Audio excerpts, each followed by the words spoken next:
right? So we were talking about the drugs which are used to reduce the pain. So we can call it as analgesics, right? And in the last class, we have talked about NSAIDs, non-steroidal anti-inflammatory drugs. They are one of the drugs which are given to reduce the pain. Okay, so basically, this analgesics can be of two categories. One is the centrally acting analgesic, centrally acting, and the second one is the peripherally acting. So whatever we have learned so far in the last class was NSAID. In fact, NSAIDs are peripherally acting. Okay. So if you remember, I told you NSAIDs are mainly given for the musculoskeletal pain, right? Musculoskeletal pain. Okay. Can we give it for visceral pain, cancer-related pain, organ-related pain? No, that won't be that effective. So in such cases, when you wanted to give it for visceral pain or cancer pain or some organ-related pain, or this kind of neuropathic pain, then you need a centrally acting analgesics. Okay, so the centrally acting analgesics are also of two types. One category can be of opioids. Okay, opioids. The second category are mainly the drugs which are given for this neuropathic pain. Okay, nerve analgesics, neuropathic analgesics. Okay, so neuromuscular pain, neuropathic pain. Okay, so we are in today's class, we are going to deal with the centrally acting analgesic, that is opioids. Okay, so this is the broad this is the one before I begin the class, you need to know NSAIDs are basically, they are peripherally acting analgesics which can be given for the musculoskeletal pain, whereas centrally acting analgesics includes the GABA drugs, gabapentin. If you remember, gabapentin or amitriptyline, nortriptyline, we'll study it in the CNS actually. So this kind of drugs are mainly given for the neuropathic pain, nerve related pain. Okay, now whereas opioids is also a centrally acting analgesic mainly given for the cancer related pain or the organ related pain, very strong. In the case where you need a some severe analgesic, so strong analgesic, you need a opioids kind of drug. So in today's class, we'll talk about opioids. Okay. Okay. So opioids, the first thing you need to know. Opioids and the difference between NSAIDs and opioids. Last class also I mentioned. Opioids are actually also called as narcotic analgesics. Correct. Opioids analgesics are basically non-narcotic. Narcotic. What about NSAIDs? They are non-narcotic. This we have already covered in the last class. And in the NSAID, which was the main drug, the prototype drug was aspirin. So we can call NSAIDs like aspirin-like analgesics. NSAIDs can be called as aspirin-like analgesics. Where in the opioids, the main drug is morphine. So opioids can also be called as morphine-like analgesics.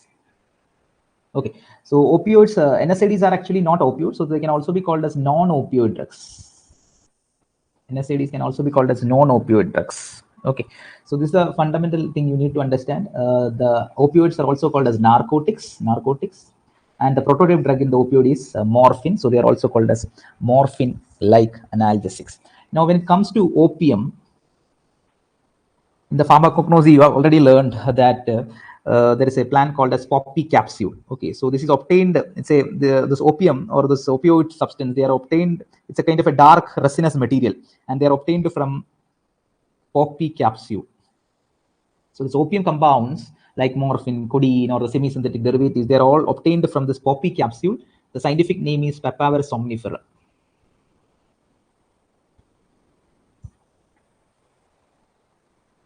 So opium obtained from the poppy capsule, and the scientific name is Papaver somnifera. Okay, so you got an idea. Now we'll straight away move to the classification. Okay, so classification.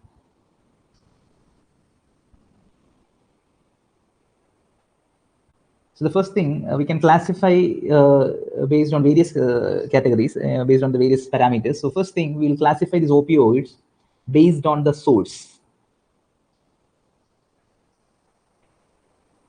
So first one is the classification of the opioid based on the source, from where it is obtained. Okay, so as I already told, this the poppy capsule is a big source for this opioid compounds obtained, or the Papaver somniferum is a big source for this opioid. So they can be called as the whatever obtained from this Papaver somniferum or poppy capsule, we can include it in the category natural source. So the first one is based on the source, natural opioids, natural compounds, natural opioids. And the drugs coming under this category, you need to remember morphine, codeine, thebaine. You remember in the order what I teach you: morphine, codeine, thebaine, papaverine. They're all obtained from the natural source actually. Papaverine,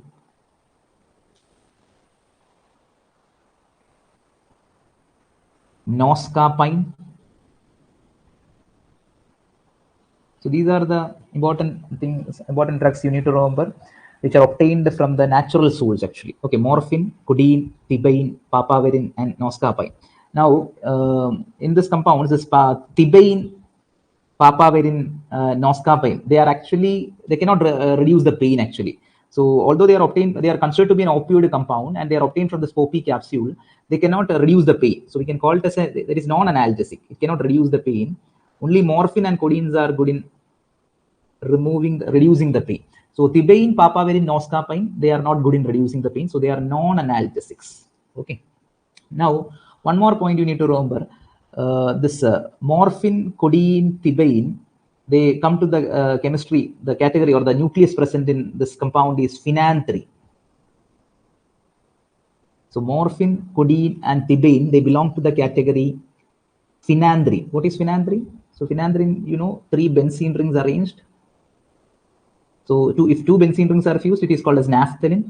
If one more benzene rings is attached as a branched chain, this is called as phenanthrene. So morphine, codeine, thebaine, they are phenanthrene derivatives. Okay. Whereas papaverine and the noscapine, they belong to the category benz isoquinol derivative. Benz isoquinolin derivative. Okay, so just remember, no need to remember the structure. So papaverine and noscapine belongs to the category benz isoquinolin derivative. Morphine, codeine, thebaine, you already know it's a phenanthrene derivative. Okay, so that is based on the source. We can the first one is a natural opioid. Now from this natural opioid, we can bring a lot of changes. We can insert certain groups, we can modify the structure. So such compounds are called as semi-synthetic. Modifying the natural stuffs into different things are called as semi-synthetic. So the second one is semi-synthetic. Okay, and the examples are heroin, Heroin. Heroin is basically it's a diacetyl morphine. We'll come to that. What is heroin and all that. So heroin is actually a semi-synthetic derivative. By inserting acetyl group, we have modified the structure of morphine and synthesized heroin. Okay, so heroin is a semi-synthetic opioid. Okay. Similarly, ethyl group is attached.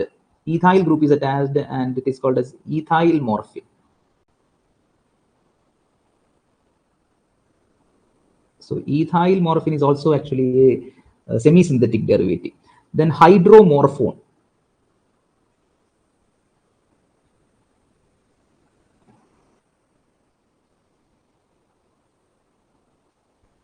Just a second.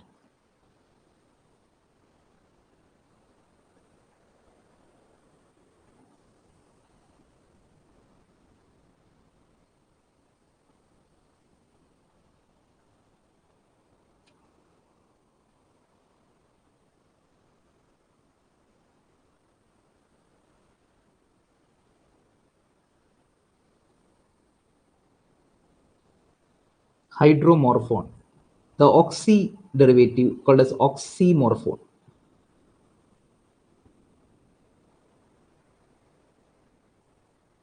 Oxymorphone is also a semi-synthetic derivative.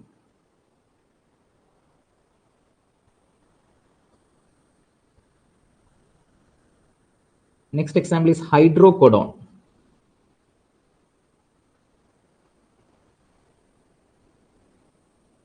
Next example is oxycodone. Okay. So the hydrocodone, oxycodone, they are actually modified form of codeine. Okay. Whereas all other things, hydromorphone, oxymorphone, ethyl morphine, heroin, they are the modified form of morphine. Okay. So hydrocodone, oxycodone, they are the modified form of codeine. Okay. Codeine is a natural opioid. Okay. Similarly, another example, folcodeine.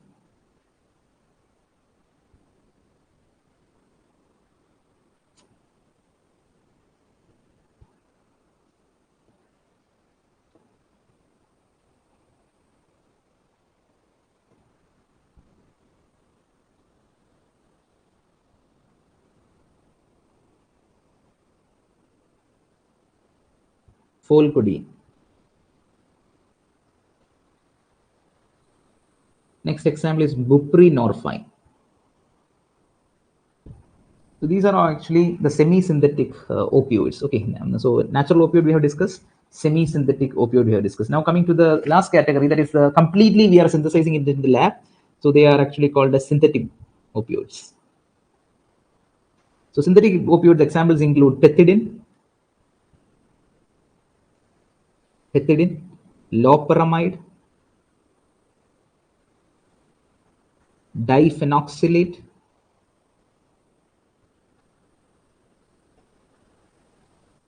dextropropoxifen,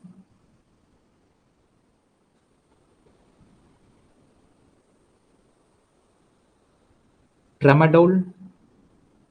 Tramadol is a commonly used opioid drug. Tramadol and the tapentadol. Tramadol, tapentadol. Then methadone.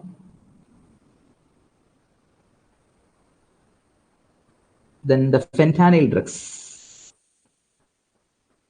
Fentanyl drugs, as such, fentanyl is there, alfentanyl is there. They're all synthetic opioids. Alfentanyl, sufentanyl, ramifentanyl, carfentanyl. Okay, so they are the fentanyl group of drugs. Apart from that, pentazocine is also a synthetic one. So there are a lot of synthetic opioids are there. Pentazocine, levorphenol. So you basically, for this exam point of view, just remember the natural opioid you remember, semi-synthetic opioid you remember, remaining all are synthetic opioids. Okay, so with that we have come to the end of the classification based on the source. Okay, so this was the class. So we can classify opioids on based on the various parameters. So the first one is that based on the source. Okay, so now we'll move to classification based on the chemistry nucleus.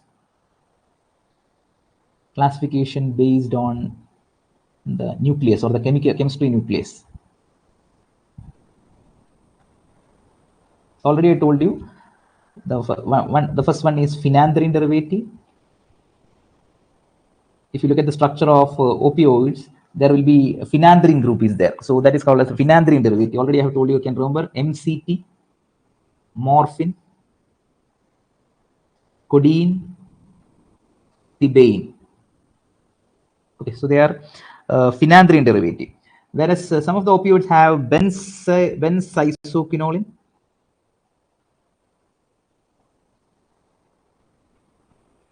benzysoquinoline. The examples are papaverine and noscapine.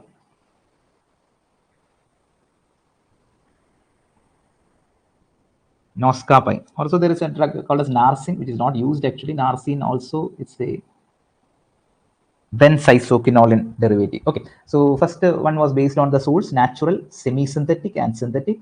The second classification was based on the chemical nucleus. Okay, chemical nucleus. Now coming to the third way of classifying opioids.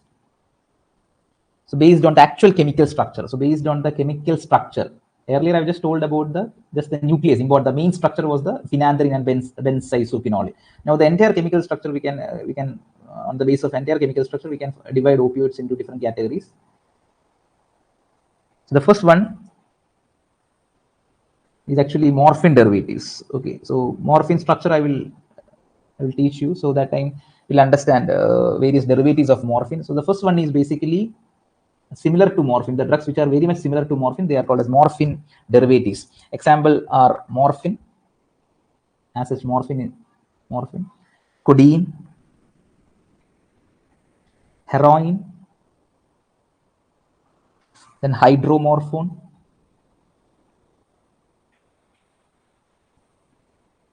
so these are all actually morphine derivatives.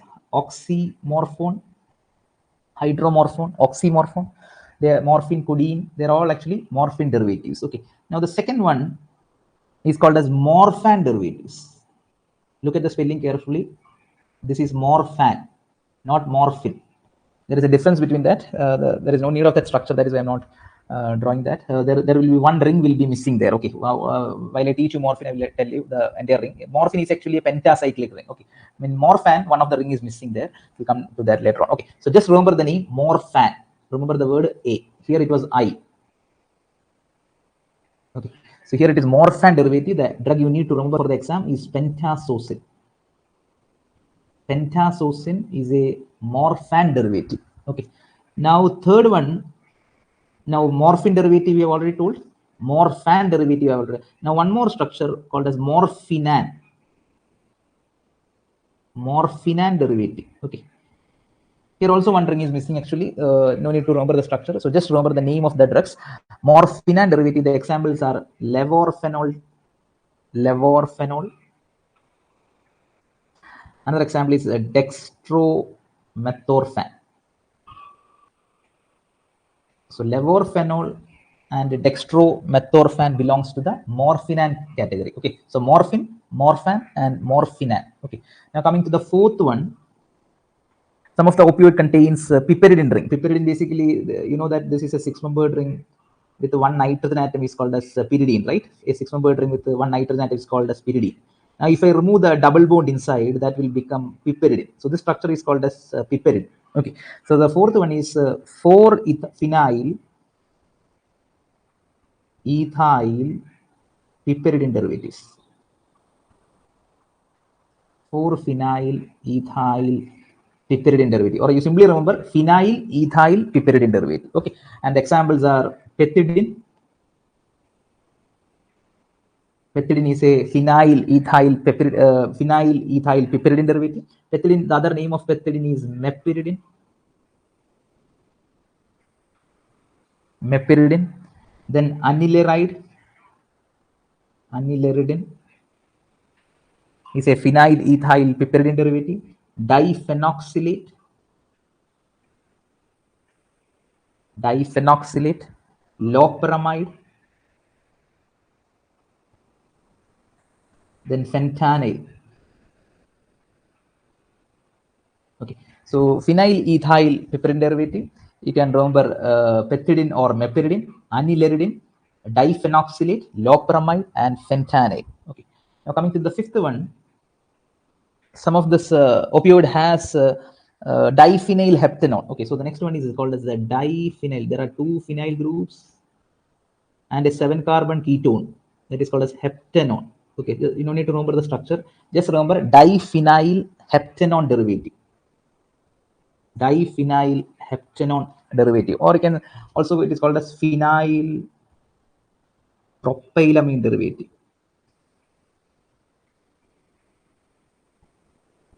Okay, so better you remember this first word, diphenyl heptanone derivative. Example is methadone.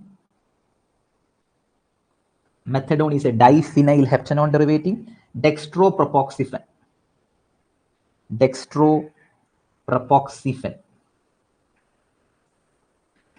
So this is a classification based on the actual chemistry: morphine derivative, morphan derivative, morphinan derivative, phenyl ethyl piperidine derivative, and diphenyl heptanone derivative. Okay, so remember the drugs coming under each category. Okay, so we have classified opioids based on the source: natural, semi-synthetic, and synthetic. Then we have classified the opioids based on the nucleus, that is phenanthrene and benzoyl.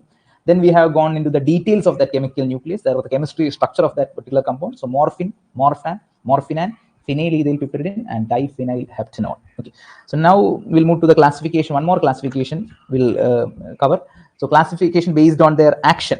Okay, so this was 3. Now we'll move to 4. Classification based on the action.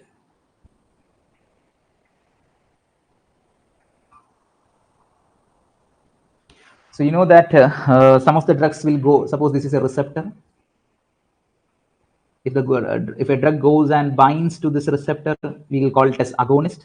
If a drug goes and blocks this receptor and will not allow the agonist to come and bind, you will call it as antagonist, correct?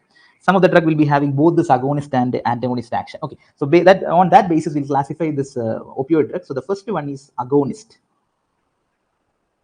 The opioids which goes and binds to the receptors of opioid. We'll come to which are the receptors and all that. We'll come to that. So agonist. So you take all the drugs what we have discussed here, they are basically agonist. For example, morphine, correct? codeine, morphine, codeine, heroin. All these are agonists. Morphine, codeine, heroin, pethidine. So whatever drugs we have discussed, the loperamide, diphenoxylate, fentanyl drugs, all that fentanyl drugs, methadone, tramadol. Okay. All these drugs are basically, they will go and bind to the receptors of opioid. Okay. The receptors will learn again, I will teach you again. Mu, kappa, and delta are the receptors. So whatever drugs we have discussed so far, like morphine, codeine, heroin, pethidine, loperamide, diphenoxylate, fentanyl drugs, then methadone, tramadol, they go and bind to the receptors. Okay, so that is called as a agonist. Now the third, before I tell the third one, sorry, second one, let me tell about the third one. So third one, they are actually pure antagonists. They will go and block that receptor, block the receptors of opioid. So they can be called as antagonist. Okay, so the examples for antagonists you need to remember: naloxone, naltrexone,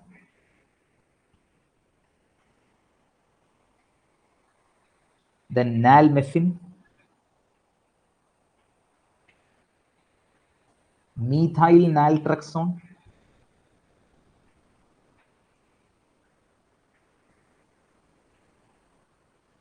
naloxegol, alvimupen.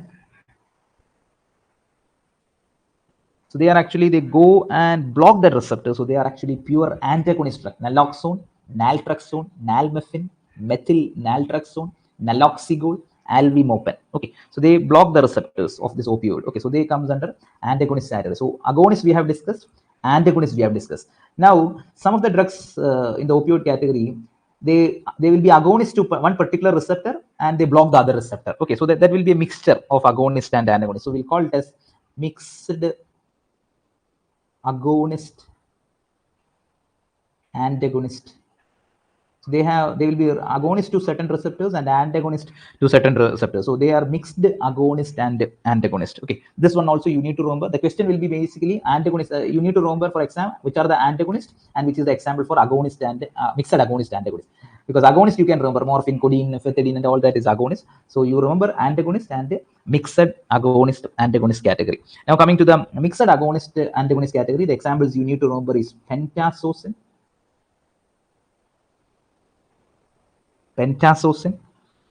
nalbuphine,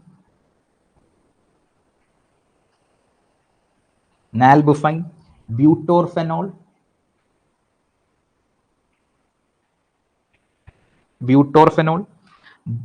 buprenorphine,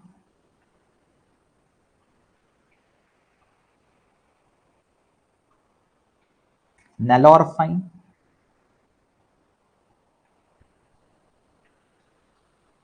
levalorphan,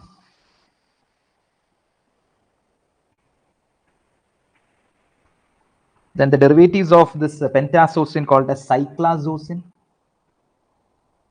Cyclazocin is a derivative of pentasocin. Metazinol, these are newer drugs. Okay, metazinol, disocin. Okay, so these are the examples for mixed agonist antagonist category: pentasocin, nalbuphine, butorphanol, buprenorphine, nalorphine, levalorphan, cyclazocin, metazinol, disocin. Okay, so this is the classification based on the action. Agonist is there, pure antagonist is there, and the drugs having mixed agonist antagonist action. Okay, now so with that we have covered the entire classification. Okay, so we have classified this opioids based on the source, the nucleus, the entire chemical structure, and the actions. Okay, now so that was the classification. Now we'll move to the next part of this chapter, that is the receptors. Okay, so receptors of opioids. Okay, so receptors, mainly these receptors. So you know that in the previous pharmacology classes, they have discussed about various receptors, right? Metabotropic receptors, G protein coupled receptors, like that. Okay, which all the G protein coupled receptor, which is the ion channel receptor, which is a nuclear receptor. Okay, so receptors you need to know. Okay, so remember, opioids go and act to opioid receptors. Now, which are the opioid receptors? Mu, kappa, and delta. Okay, mu, kappa is Kappa, kappa, and this one is delta. Okay. So these are the receptors of opioids, mu, kappa, and delta. One more point you need to remember: these opioid receptors they are G protein coupled receptors. G protein coupled receptors. Okay. So majority of the receptors in the body are G protein coupled receptors, and these opioid receptors like mu, kappa, and delta, they are G protein coupled receptors. Okay, so this is also another important point you need to remember. Okay, mu, kappa, delta, they are G protein coupled receptor. Now let's look into what are the actions of these receptors. So let me draw mu. What is action, or what are the effects produced by kappa? What are the effects produced by delta? Okay, mu, kappa, and delta. Okay, so you know that why we are giving this drug, opioid drugs. They will go, we wanted to reduce the pain, right? So they go and bind to this G protein coupled receptors, especially G protein coupled receptors are G stimulatory is there, G inhibitory is there, and can you tell me which G protein they will be activating? Yes, they will be acting on the G inhibitory receptor, not the stimulatory. Okay, so G inhibitory receptors will be stimulated and the pain threshold will, or the pain can come down. Okay, that is the mechanism of design. So if a question will ask which G protein receptor will be stimulated, whether it is GS or GI, the answer is GI. Okay, G inhibitory receptors will be stimulated. Okay, now let's come to the three different receptors, mu, kappa, delta. So when these drugs go and bind to this mu receptor, it can produce analgesia, it can reduce the pain, analgesic effect, analgesia. Same with kappa. Kappa also can reduce the pain, analgesia. Same with the delta, it can reduce the pain, analgesia.